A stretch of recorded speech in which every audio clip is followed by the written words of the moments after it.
logged in on November 25th, 2023, Eastern Standard Time. Sensitive material has been breached and it is now in front of the public. This is very sensitive documentation and the world will be in total chaos if leaked, and it is now leaked. All of it.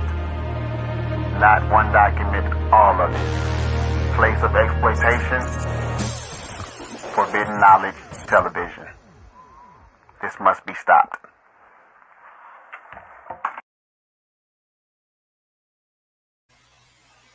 All right, what's happening? It's Billy Carson, aka Forbidden Knowledge. I'm here on a pop-up podcast. You didn't know I was going to pop in on you tonight, but I got some great information to share with you tonight. We're going to go in for a little while about the Book of Enoch. Okay, the Book of Enoch. So good evening to everyone. Good morning, good afternoon, depending on where you are in the world. I see a lot of great people popping in. I call you guys my leaders. All right, so we just reached 900,000 leaders, not subscribers. I think we're far past that now, probably at around 920,000, headed towards that 1 million mark.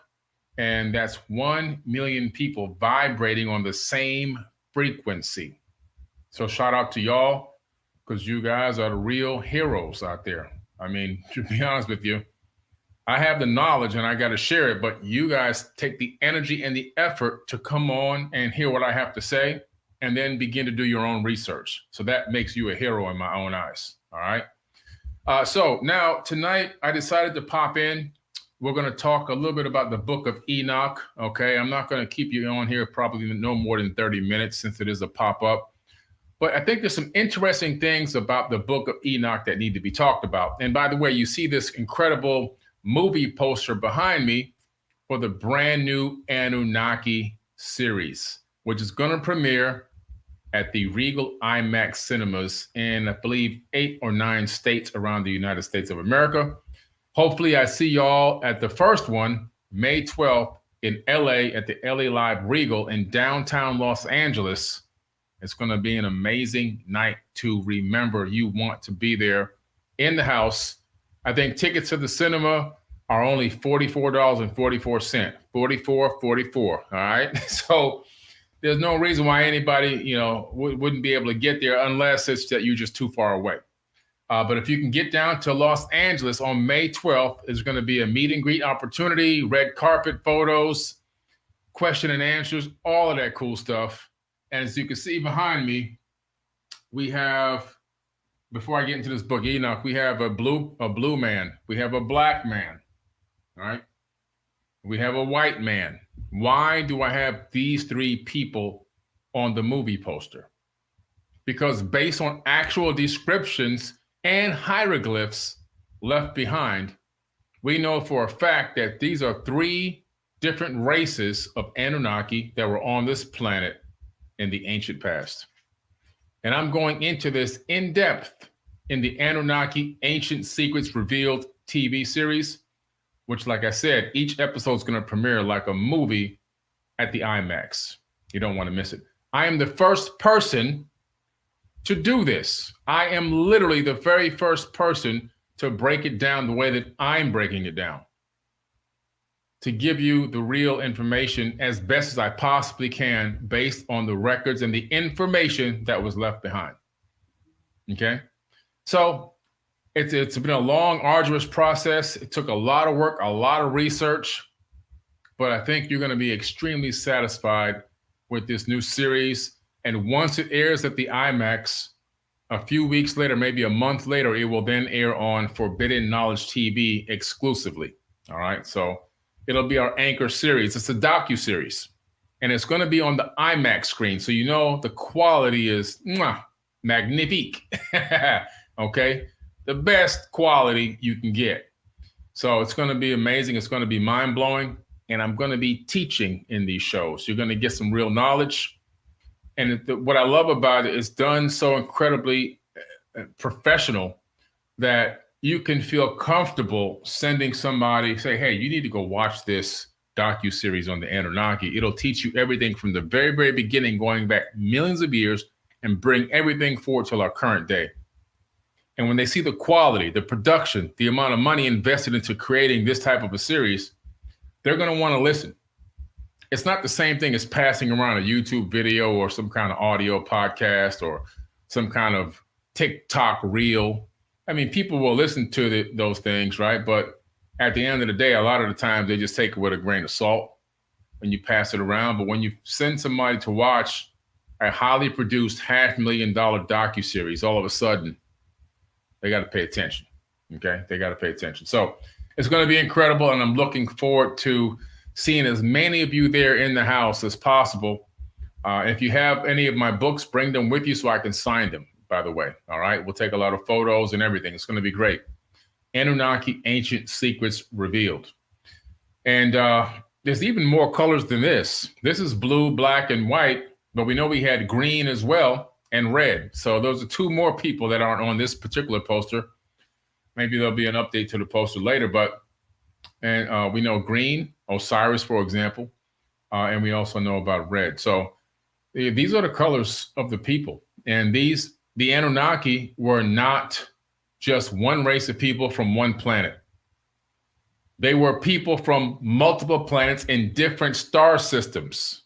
And I talk in the first episode that's going to air at the movie theater, I talk specifically about the region of the stars that they came from and how they created breakaway civilizations throughout the Milky Way galaxy, including one right here on this planet. And guess what? We look like them. These are the aliens that I've been talking about. These are the aliens that I've been talking about this whole time. People, like I said so many times in my clips, you can go back and listen to clips from years ago. They put their pants on one leg at a time, just like you and I. And guess what? I say, we look like them. I never said they were little tiny green men with antennas on their head. We look like them, according to all the ancient accounts, not according to me, because I didn't live back then. You see, I'm only going by the information left behind. Now, Book of Enoch. How many people we got? We got 1,100. Make sure you guys click that like button so we can get the algorithm. Click the like button. And also, please, if you can, share the video. Okay, share the video, click the like button. I'm going to be talking about the Book of Enoch tonight. All right, the Book of Enoch. I'll describe to you who Enoch was and everything else. I have about 4 different versions of the Book of Enoch. This one has commentary in it, which I love, some of the writers' commentary. This is like a compendium, kind of like how I did my compendium of the Emerald Tablets. And this one is published by Fifth Estate Publishing. Fifth Estate Publishing. The author is Joseph L. Lumpkin. I'm sorry, Joseph B. Lumpkin. Okay, Joseph B. Lumpkin. And I like this one because it contains the first Book of Enoch, the second Book of Enoch, the third Book of Enoch, and the Book of the Fallen Angels. And so this is a good one to have, a good version to have. Unlike some of the others that are just the Book of Enoch only, this is actually more complete. Plus, it has a lot of commentary in it and a lot of knowledge in here. So it's pretty interesting. So again, Enoch. If you look into the dogma of the Christian belief system, they praise Enoch for being so holy and so, so good to God that he was taken away and straight to heaven. He didn't have to die. He went straight into heaven and he never came back. That's what they preach to you, right?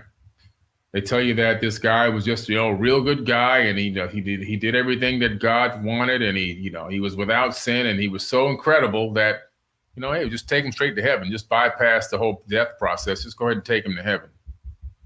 And they'll teach you that in Sunday school, right? And so that's the story that you get, but that's not the actual true story. Not the true story. It's quite interesting that Enoch is highly, highly, highly revered in the biblical text. However, his own book, look at all this information in here, was left out of the Bible.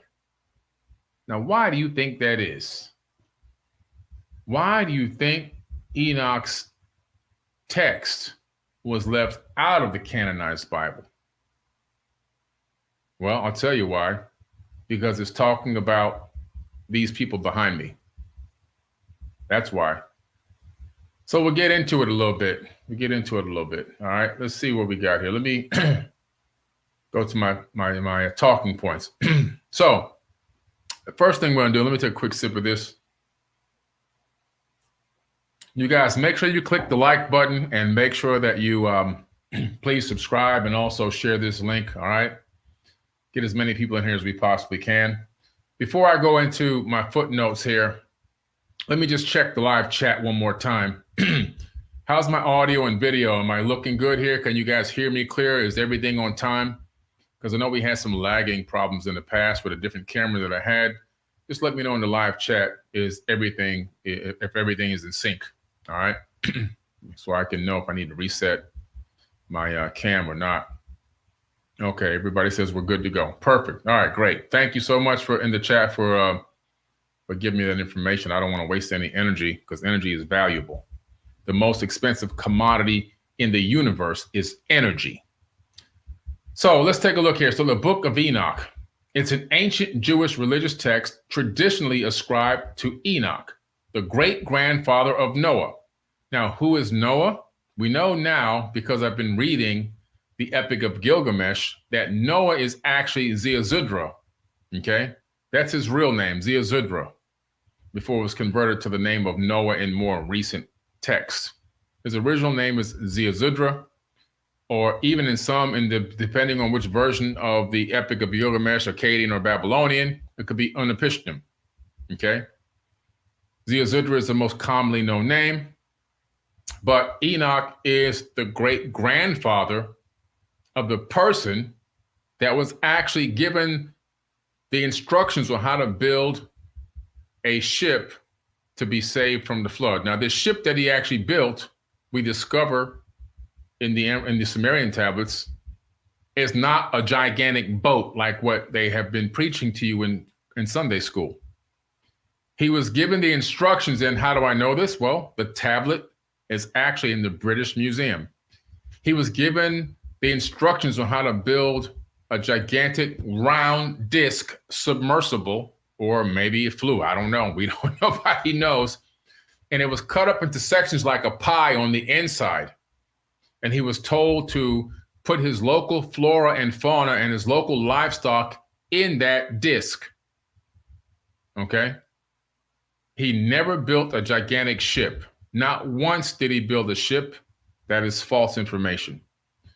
Not once did 2 parakeets and 2 lions and 2 deer and 2 cockroaches and 2 fleas and 2 ticks and all this come on the boat. Didn't happen, okay? I'm just telling you right now, it did not happen.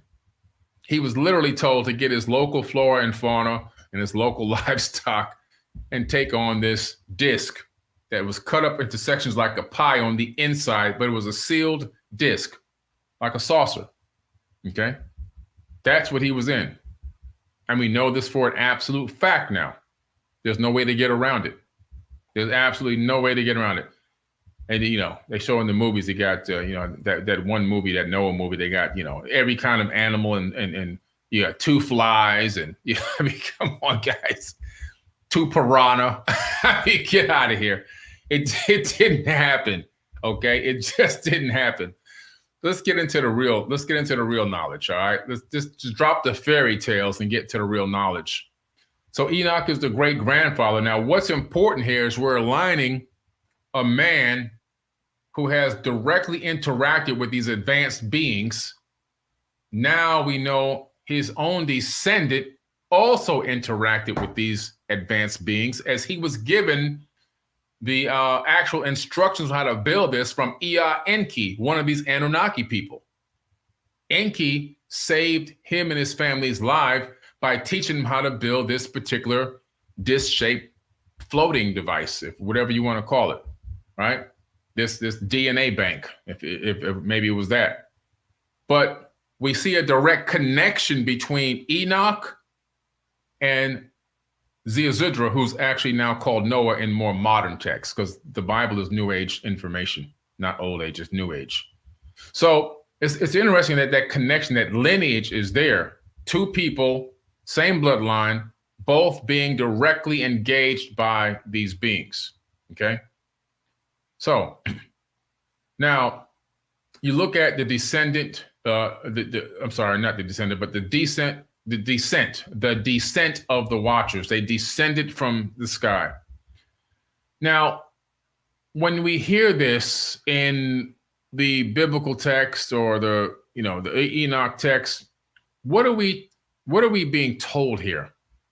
We're being told that these people, and I do mean people, came from the sky down. They descended from the sky down to the earth, and they were called the Watchers. Okay, they were the Watchers. They would watch over humanity, and in some ways, they were forbidden to engage humanity. Some of them were forbidden to actually engage. In other words, to directly interact or interfere. It was against the rules. They actually had something called a prime directive, the same kind of prime directive you see that they utilize that same term in Star Trek. In the Star Trek TV series, since it came out in 1960 all the way till now, they have a prime directive in which they cannot directly engage or interact with any civilization that's pre-warp. If that civilization is pre-warp and they're going to actually go down to the surface of that planet, then they have to pretend like they're part of that culture. They have to pretend like they fit in, like they're not really aliens or from space. And they can't alter or change or give them any technology in any way, shape, or form. It's forbidden, literally forbidden. Well, they got that information from the ancient tablets. And the Watchers descended to Earth because they were attracted to human women. Now, that's not me saying that. That's in the Book of Enoch. That's the ancestors saying this. They were attracted to human women. And this group of angels was led by chiefs such as Zemaziah and Azazel. Zemaziah and Azazel were the two chiefs or leaders of this particular crew of these Watchers. And they decided, you know what? These girls look pretty damn good. We're going to take some human wives. Now, it's interesting that when you read the Enigma Elish or the Epic of Atrahasis, you discover these beings in there. They call them the Igigi. And these Igigi people are these Anunnaki workers. They're not slaves, but they're the working class. In other words, if I own a construction company, I'm the boss. Then I have a master architect, and underneath that, I have a foreman, and then underneath the foreman, I have workers who go out and actually do the labor to build the product or the house. You see, it's a structure, it's a system. Well, these Igigi, they said the same exact thing in the Epic of Atrahasis. They said, we want to get some of these human women. We don't have no women over here. They were working, according to them, they were working on Mars. And they were complaining about the conditions. And they said, you're working us like we're slaves, and we're not slaves. And not to mention, we want to take some of these women back with us. So in two different texts from two different time periods, we find the same story. We found not the same story, but we found a similarity, I should say, a similarity in which these advanced beings, they want to get at these women. Some of the Sumerian tablets kind of read like soft P-O-R-U-N. I mean, it's really crazy when you start reading some of the stuff that they're talking about there. It makes you want to scratch your head and go, what? But that's a whole nother type of podcast we can't get into on this platform, right? And so they began families.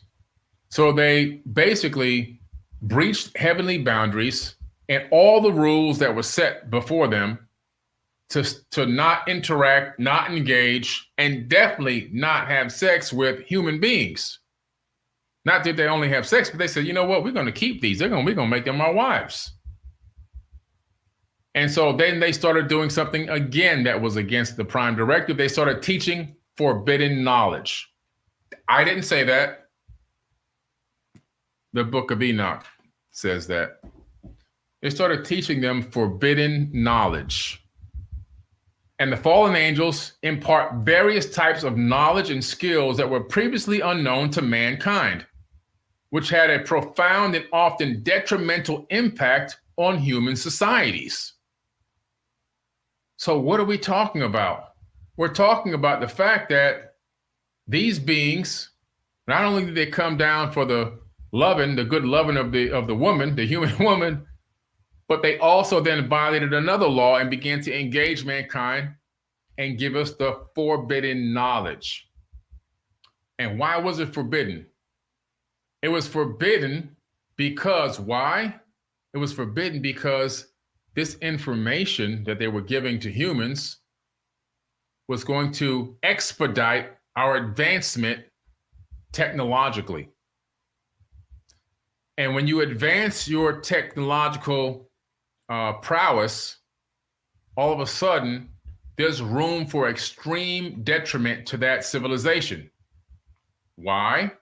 The reason why it's room for extreme detriment is literally because when you take a civilization that isn't maturing enough spiritually and give them advanced technology, turn them into a technocratic civilization, they can potentially destroy themselves. And that's where we are right now. That's exactly where we are right now. We're in a situation where we're on a precipice. We're on a line that we can go this way or that way. We're teeter-tottering. We are in a position right now to destroy ourselves. In less than 100 years, we went from a horse, buggy, and carriage to creating intercontinental ballistic missiles to creating the Voyager 1 and Voyager 2 craft that have now gone out into interstellar space. We've sent the Huygens probe, which has landed on the moon Titan. We've done incredible things in less than 100 years. We've got a plane. We have the SR-72 Blackbird. Forget about the SR-71. We have the SR-72. Can fly 4 to 5 times the speed of sound. We've developed laser technology. We can now communicate between Earth and the moon via lasers. We can communicate from satellite back to Earth via laser technology now, significantly bypassing any speed of any high-speed internet that exists on the planet. We've got fiber optics and all these other incredible technologies that have come out. And we've got so much tech, even with the tech that has been suppressed and hidden from us, we've still advanced at a significant pace. But what has it done?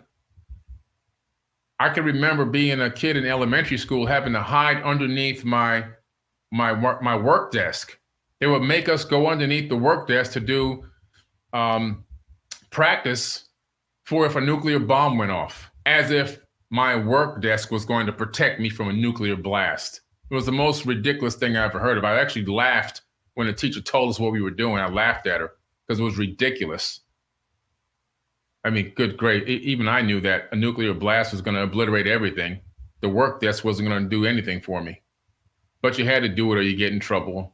So you go underneath the desk and you ball up like you're an embryo underneath your desk in case a nuclear blast goes off. You know, that was the Cold War. So I grew up during the Cold War era, 70s and 80s, right? The tech is still there. There are literally tens of thousands of nukes on this planet right now today, tens of thousands of them. And the sad part is they're not on this planet to protect us from an outside invader. They're on this planet to destroy us while we're still on the planet. We haven't even left the planet. We can't even escape. It's here to destroy us while we're standing on the ground. Can you imagine being an advanced alien race flying by this planet and you use your scanners and oh man, they've learned how to split the atom. Oh, they've got an arsenal down there. Wow, they're really ready to protect themselves. Oh wait, let me hack these and check the trajectory of these intercontinental ballistic missiles that they've created. Oh my goodness, they're set to blow up their own selves while they're on the same planet. Don't stop here. This is a ghetto. It's a ghetto. Come on, man. And so now what do we have that, besides the nukes, now we have other types of weapons, digital weapons, right? We haven't even began to put any type of restraint on the release of the amount of AI and robotics that's going on. I love the AI stuff in robotics. I think it could help mankind significantly. But I think in the way it's being released, not too safe. I just read an article that the U.S. military at DARPA, or the DARPA program for the U.S. military, has literally just developed the very first fighter jet that runs purely on AI and put it into a dogfight. They put it into a dogfight. So it's a fly-by-wire fighter jet, which means it's on the grid. We're talking about Skynet now, but Skynet with a consciousness. Isn't that the movie Terminator? Didn't we already watch that movie Terminator? We didn't learn anything from the Hollywood movie. It was a documentary, and now we're living it in real time. We got to be careful. All this tech that we keep getting, way before we are consciously ready to even handle it. We're not spiritually ready to handle a lot of this technology. See? Big problems. What did Azazel begin to teach the humans? He teaches men to make swords. First thing he does, let me teach you how to cut somebody up. Let me teach you how to chop somebody to pieces. We didn't have metallurgy. We didn't know how to make swords and steel. We didn't know how to work metals. We had no idea until Azazel taught us. He taught us how to smoke metal and all that, and steel and iron, and how to make a sword that won't break and that can slice and dice over and over and over again. Azazel did that. He teaches men how to make swords, knives, shields, and breastplates. We didn't have anything. It didn't exist yet. Azazel taught us that. One of these Anunnaki people, and I do mean people, person, humanoid. A person that puts on their pants one leg at a time. Not no mysterious angel with wings flying around and, I just want to disobey God and come down here and teach them how to make weapons. No, a person, a physical being that can have sex and have babies, which they did, and have wives and everything else. Azazel also teaches women the art of beautification, including the use of makeup and jewelry, which is suggested to have incited further sin. So he got them all dolled up, got them looking all nice.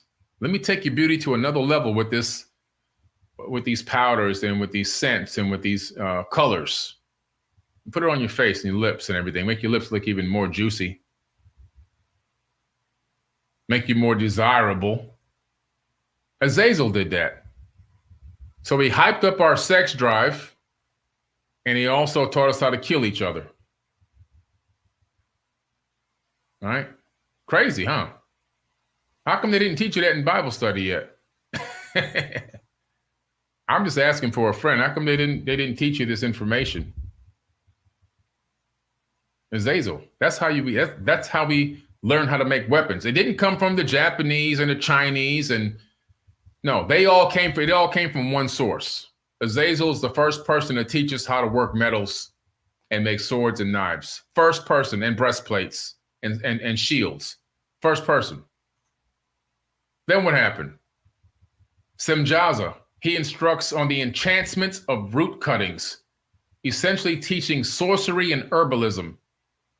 So he taught sorcery and herbalism. He taught people how to use herbs for either curing or for either trying to utilize those herbs in correlation with sorcery to create a particular outcome, right? A lot of that stuff is still being used today. And we don't want to admit that's what we're doing, but that's exactly what we're doing. We're trying to create sorcery, burning incense, right? Smudging and all of that. That comes from Semjaza. Semjaza taught us that. Amaros teaches resolving of enchantments. So he's teaching how to resolve enchantments. And then you have Barakel teaches astrology. So the first time we were taught anything about astrology and how it applies to human behavior, that came from Barakel. Then Kokabel taught the knowledge of constellations. He gave some real knowledge on constellations, star systems, orbital periods, star alignments. All that came from Kokabel. Okay? Then you have Ezekiel. He teaches about the knowledge of the clouds and meteorology. So now they're getting information on the clouds, stratus clouds, cirrus clouds, predicting weather patterns, understanding barometric pressure. All of that comes from this guy, Ezekiel. And then you have Arakiel. He teaches about the signs of the earth, which might be interpreted as geology, right? Or geomancy. So he's teaching geology, stones. He's teaching you how to understand layers going down, how many years back in time that goes, how to detect an area where there may be flowing rivers underneath the land, where there may be dangerous argon gases that you don't want to dig there or create something under that area. All these things, tectonic plate movements and volcanic activity, and all this information is coming from this guy, okay? Arakiel. Then you have Shamsiel. He teaches about the signs of the sun, like the solar behavior and the solar cycles. So he's teaching about the solar maximum, the solar minimum, CMEs, coronal mass ejections. He's teaching all this information to the people. So they have a full understanding of the solar minimum, solar maximums, and how that affects global warming and global cooling, how some of these CMEs can literally affect our magnetosphere. Real science, right? Then you have Sariel. He instructs on the course of the moon, which encompasses lunar cycles and possibly lunar astrology. Sariel's teaching this. So the whole lunar cycle, all that's being taught by Sariel. And not only that, but because it's the lunar astrology, he's teaching about the effects of the lunar gravitational forces on human minds, human consciousness, and how it affects our own behaviors. Still to this day right now, I don't know if you knew this, but on days where they have, full moons, when we have a full moon, during the full moon, which is totally predictable, do you know that police stations ramp up and have more policemen on staff that night? And the emergency room at hospitals have more staff that night on a full moon. Do you know why? Because on full moons, there's going to be more activity with crime and with injuries, either stemming from crime or other, maybe more car accidents or whatever, on the night of full moon. Full moons directly affect human consciousness. Directly. This is well-known information, and anybody could look that up. So then you have, so Sariel's teaching and instructing on the moon. And so you have the consequences of all these teachings that these beings did. I don't call them angels because they're not angels. They're not angels in my book. The knowledge imparted by the watchers leads to increased sinfulness and corruption among humanity, according to the Book of Enoch.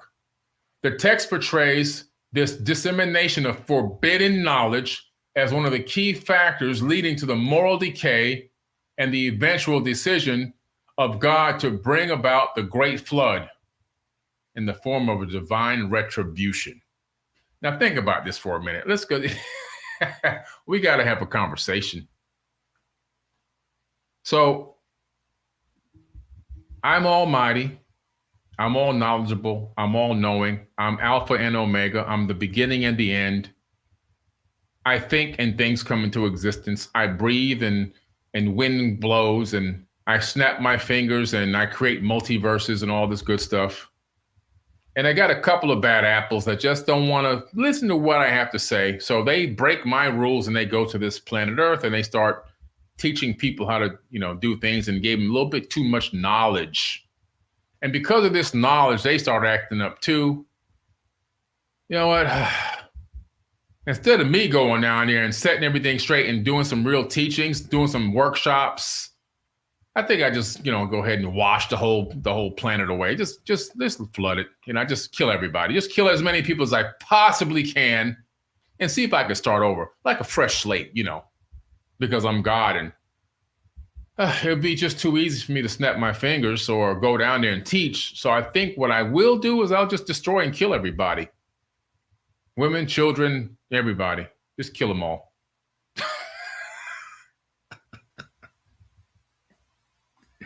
Come on, man. Stop it. Stop it.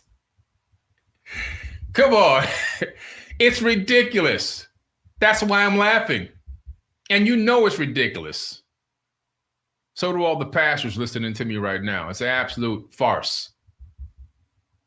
It's a farce because you're saying in one moment this being is so powerful, it can control everything with a single thought and a snap of a finger or one spoken word. And on the other hand, the being is so helpless that the best it can do is hurl a rock into the planet and hope that floods the planet and kills everybody. Come on, man. Which one is it? Is the being all powerful, all knowing, all knowledgeable? Or is he, it's always a man, or is he weak and only has enough power to do a couple of things like kill people? Because when you read this Bible, there's one thing that's guaranteed you'll find out when you go through this Bible like I have. God kills over 3 million people in the Bible. The devil kills nobody. He kills nobody. Satan kills nobody. God kills 3 million. Think about that. That's why in the book of Isaiah, God says, let me read the exact verse for you. That way you know what? I know y'all think I'd be playing when I be talking, when giving you guys these verses. Okay? I'm going to give you the exact verse. It's in Isaiah. This is funny. Oh man, this is too funny. Let me see which one it is. God says, I create the good and the evil, but I'm going to give you the exact verse just to make sure you guys look it up. Because good and the evil.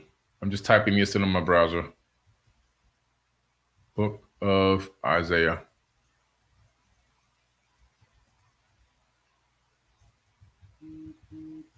Now, Isaiah 45:7.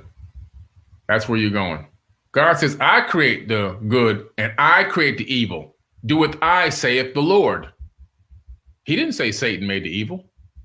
He didn't say, oh, that doggone Satan, he's creating all the evil in the world. He didn't say that. He didn't say that. He literally said, I create the good and I create the evil. And you know what? He damn right, because he killed 3 million people in that Bible. The best he can do is hurl a rock at the planet and try to kill as many as he possibly can. That's always a he, by the way. It's always amazing that it's always a dude, right? It's always a dude. It's always a dude. I don't know. To me, God is a frequency. It's our job to tune in. So that's what happens. Pretty interesting, right?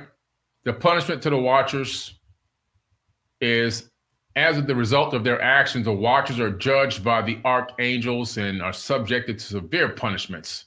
They are bound and cast into the abyss, a form of imprisonment and torment as a penalty for their disobedience and negative impact on humanity. So the humans got to die in the flood, but these people, they don't die. They just get kind of bound into some kind of a chamber where they can't get out.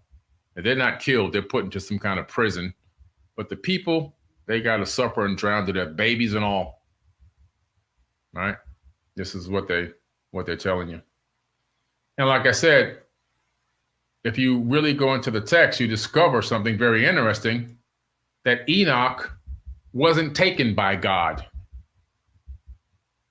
he was taken by people.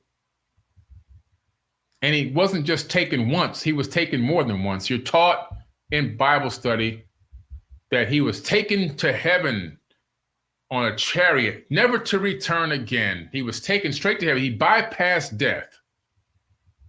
Not according to the Book of Enoch, where he actually has a conversation with the beings that are going to take him on this trip to teach him knowledge, which is approved by the head god, Anu. And so it's approved.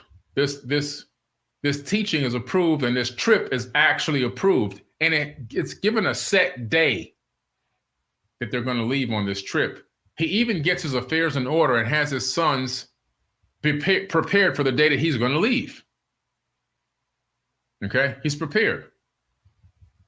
In the Book of Enoch, the narrative of Enoch being taken into the sky or the heavens is one of the key elements of the text. The ascension is portrayed as an extraordinary event where Enoch is granted divine visions and insights, setting the stage for the detailed revelations that follow in the book. In his ascension to heaven, Enoch's ascension is described across several passages in the Book of Enoch. He is taken up into the heavens multiple times, each providing different experiences and revelations. In other words, different things he's being taught, different knowledge that he's being given on different trips, multiple, not even double, but multiple means more than two.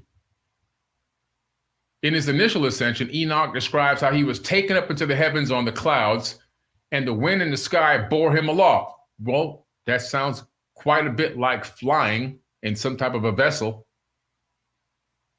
The ascension is often seen in his initial introduction into the celestial realms, and during this time, he visits various places in the heavens and earth, including the places where the heavenly bodies, stars, sun, and moon, are regulated. Oh, he's in outer space, guys. One of the earliest accounts of a planned alien abduction. Visions of the heavens. As Enoch ascends, he is shown the treasures of the stars and the thunder.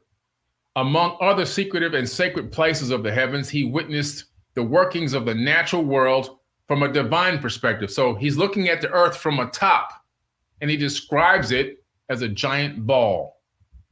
Understanding the operation of the cosmos, the weather patterns, and other natural phenomena from above, looking down on the planet.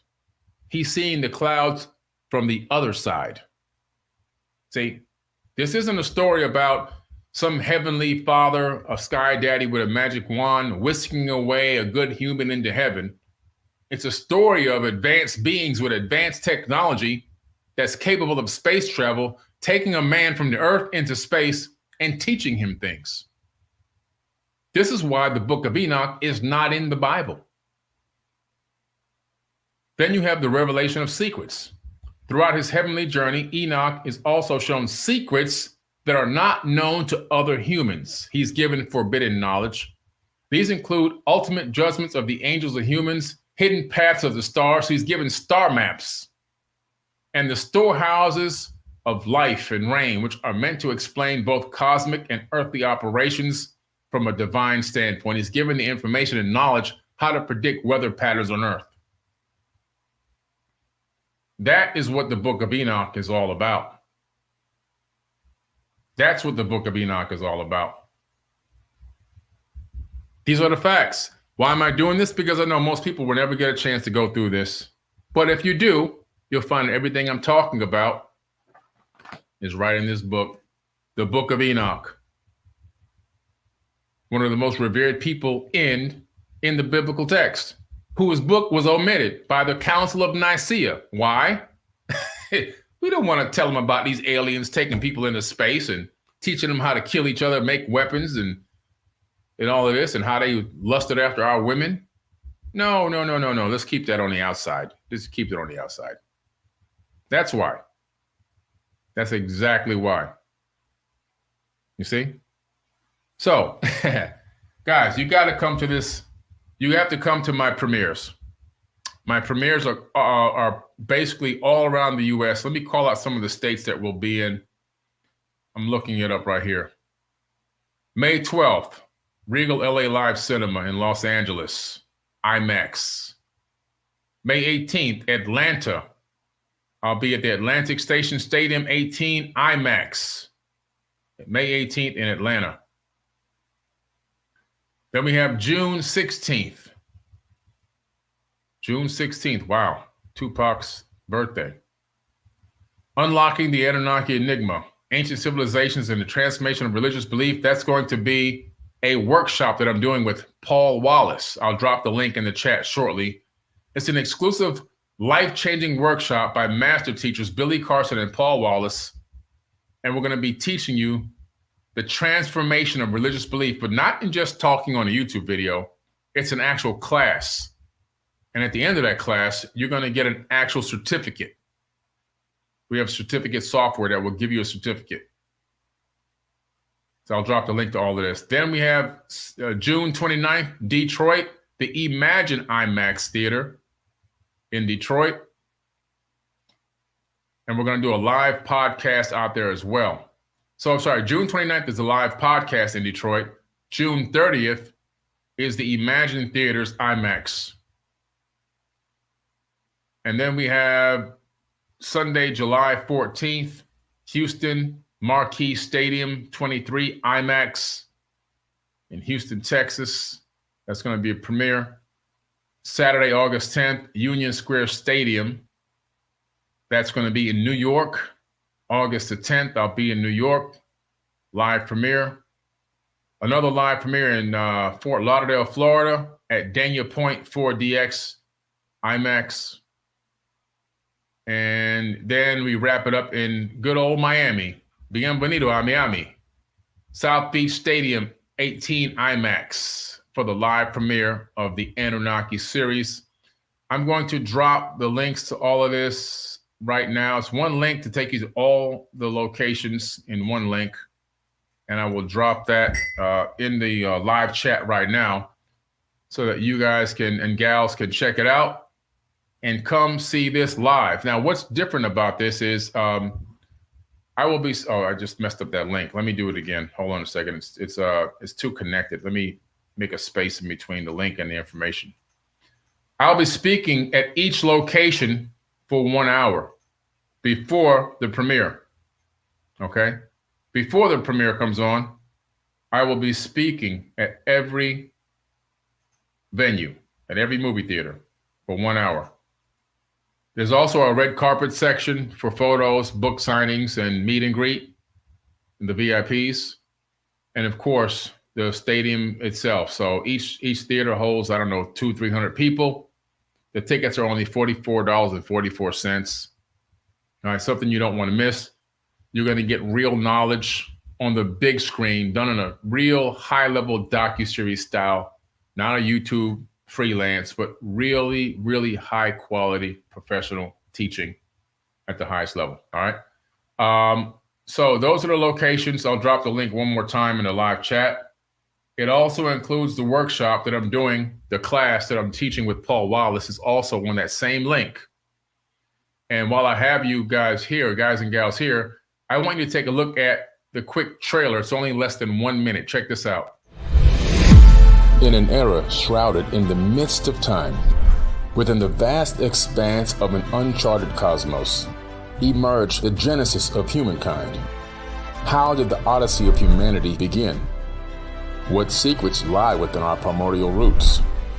As I began to research ancient cultures, I discovered something quite interesting. Most of these ancient cultures all believe that life originated in the Pleiades. When you look at the indigenous North Americans, the Mayans, the Aboriginal tribes of Australia, the Egyptians, and even the Japanese, they all claim that they were seeded on this planet by people from the Pleiades. How can people separated by so many thousands of miles in different continents have the same exact story? There must be some fact rooted in the myth. This is the saga of the Anunnaki and their ancient secrets revealed.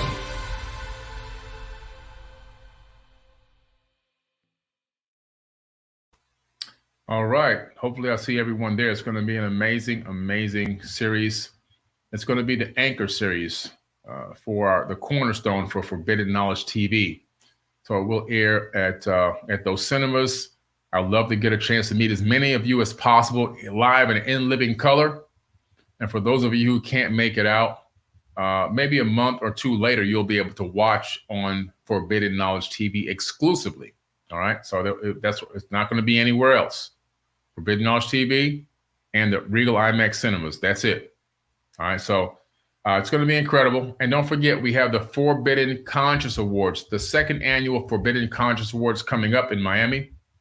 And if you want to get tickets to that and come down to Miami and watch amazing people get their flowers while they are still alive, you're going to want to come down to Miami, Florida, August 4th, August 2nd, 3rd, and 4th, really, because August 2nd is a celebrity basketball game to raise money for children. August 3rd is a speaking conference, which goes on in the morning. Robert Edward Grant will be speaking. I will be speaking. Merkaba 13 will be speaking. Elizabeth Carson will be speaking with a panel. And then we'll have a VIP yacht cruise sailing out of Biscayne Bay to watch the sunset. And that's going to be amazing. And then the next day, a free book signing with meet and greet.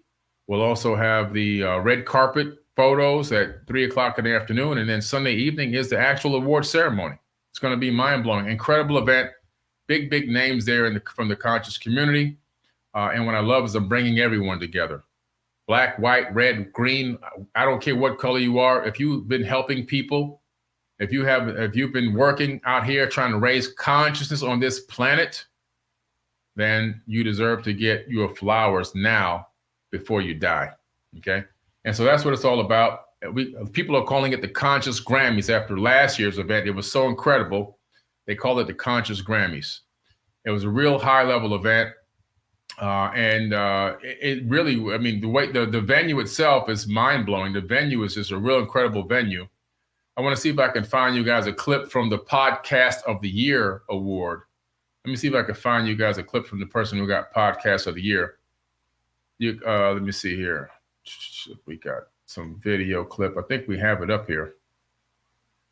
The Podcaster of the Year in the first annual Forbidden Conscious Awards.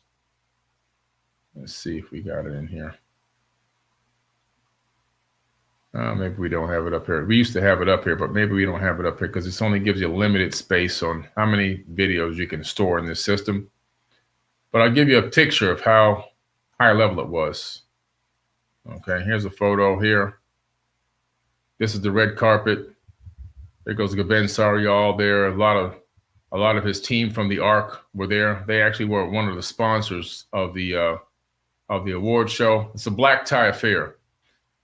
That's me on stage with my beautiful wife, Elizabeth, and our son, Gabriel. She actually surprised me with an award that night. The award show is not for me, it's for everyone else, but she surprised me with an award, a leadership award that night. There we go, the ARC program. And just on stage, you can see it's a high level event, really high level event, and something that I think we're going to continue to build on every single year and make it bigger and bigger and bigger every single year. And so this is the second annual Forbidden Conscious Awards. And we gave out a great Lifetime Achievement Award to Dr. Daniel Amen. Again, so it's just a great event. Something to be a part of, something to support that's doing positive in the world, that's not negative, that's helping uplift people, not tear people down.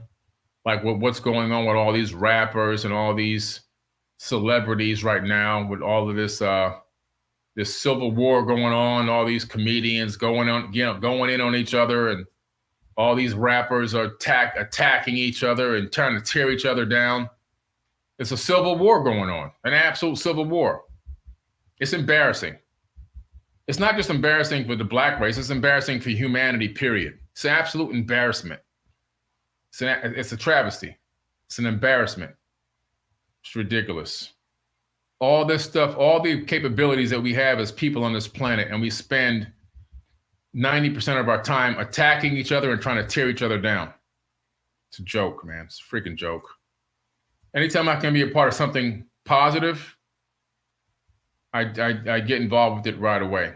Okay. So here goes the Forbidden Conscious Awards. I'm dropping the link right now.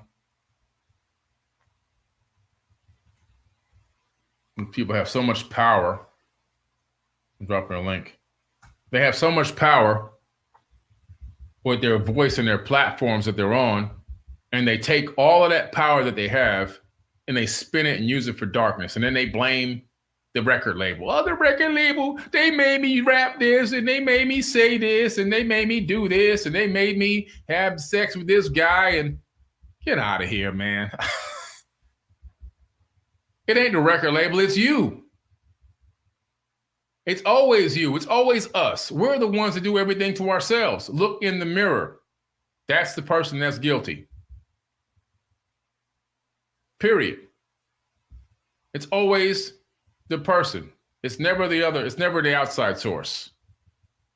At the end of the day, we all have a decision that we make inside of ourselves. Some of us make good decisions. Some of us make bad decisions. Stop blaming it on all these people. The industry is bad, and they made me do this, and they didn't make you do a damn thing. You did that. Like you really did that on your own. Free will.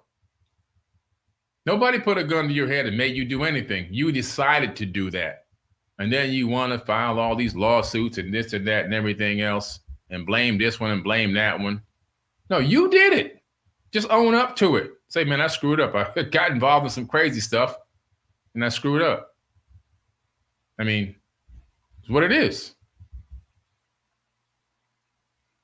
It's embarrassing. It's just totally embarrassing. Anytime somebody, comes up to me and starts talking to me about these comedians attacking each other and all these rappers attacking each other and all these Hollywood, music label, record label people attacking each other. I said, man, please don't even start talking to me about that craziness, man. Bring me some real knowledge. I don't even want to hear it. That's nothing but distractions. I don't want to hear it. People, how come you're not posting about it? I don't want to post about it. I don't want to hear it. I can care less. I literally can care less. It's just it's an absolute embarrassment to the human race what's going on with these people. Sometimes they're Thanos. Sometimes I think Thanos was a superhero. They had that, just snap the fingers, man. Poof, they out of here. I don't agree with his methods, but I understand. I'll leave it at that. Anyway, guys, look, end on a positive note. I appreciate y'all. I love y'all. Make sure I see you at the Conscious Awards. I got this picture on the screen here. I've been trying to take it down, but I can't find the button to take it down. Let me pull. I think I found it just now. Hold on a second. And the Conscious Award is going to be absolutely amazing. All right. Don't want to miss it. So again, make sure you guys click the link in the caption of this video. All the links are there. Make sure you check out the links I put in the live chat. Hopefully you learned something tonight about Enoch. All right. Matter of fact, I'm going to ask you in the live chat before y'all go, how many people learned something about Enoch today? How many people, and let me know in the live chat, how many of y'all learned something about Enoch today that you didn't know before? Let me know how many people learned something about Enoch tonight that you just didn't know before. All right. Yeah, there you go. See? And, the thing about knowledge is it has no power. Only if you apply it, it has power. The application of knowledge is power, but knowledge alone is not power. So now that you've got some knowledge, all right, now that you have some knowledge, what are you going to do with it? You have it in here, but if it stays in there, it's like putting your talents underneath a rock, just like that parable in the Bible. Oh, yeah, I read the Bible. Don't get, I got my Bible right here. See, I had this Bible since, what's the original date I had this? I got this Bible in 1998. 1998, and it kept it in great condition considering how much I've gone through it. Don't put your talents underneath the rock. See, I'm intelligent because I know how to take good information from this book I can take good information from the Quran. I could take good information from the Apocrypha. I could take good information from the Enigma Elish. I could take good information from the Bhagavad Gita. I could take good information from the Sefer Yetzirah. I could take good information from the Nag Hammadi scripts. I can put it all together. I can keep going if I were you. I can keep going. The difference between being super intelligent and being ignorant is your ability to take information from multiple sources and connect the dots, but also to know and discern what to utilize and what to discard. That's what makes you super intelligent. Literally. When you get to that level, it's a high level. It don't mean you fully made it, because I didn't fully make it yet. But I tell you what, I'm on my damn way. Learning is a lifelong process, but you got to be able to connect the dots. And let me tell you something. There's good information in this book. Don't get me wrong now. Don't get me twisted. There's good information in that book that you can apply to your life. And if you apply some of those things to your life, you're going to get a good result. Period. It's a fact. Not all of it's trash. A lot of it's just remixed ancient text.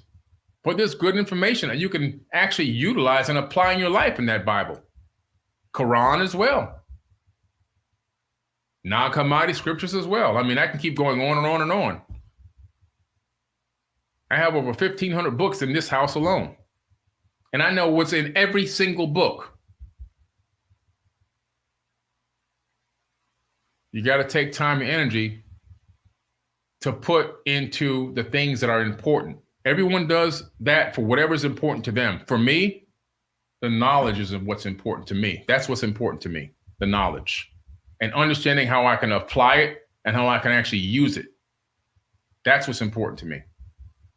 You see? That's what's important to me. Anyway, guys, look, I appreciate y'all. It's been a great night. I'll be back on again, probably live. Well, I'll probably have a pre-recorded podcast that I've done. I have it being edited right now, going on a premiere for Thursday night. And then next week, I'll be back on live again. But I'll probably do some more pop-up podcasts before we get to the next Thursday night podcast. But again, I appreciate y'all. Love y'all. Thank you for coming on tonight. And I will see y'all very soon. Peace.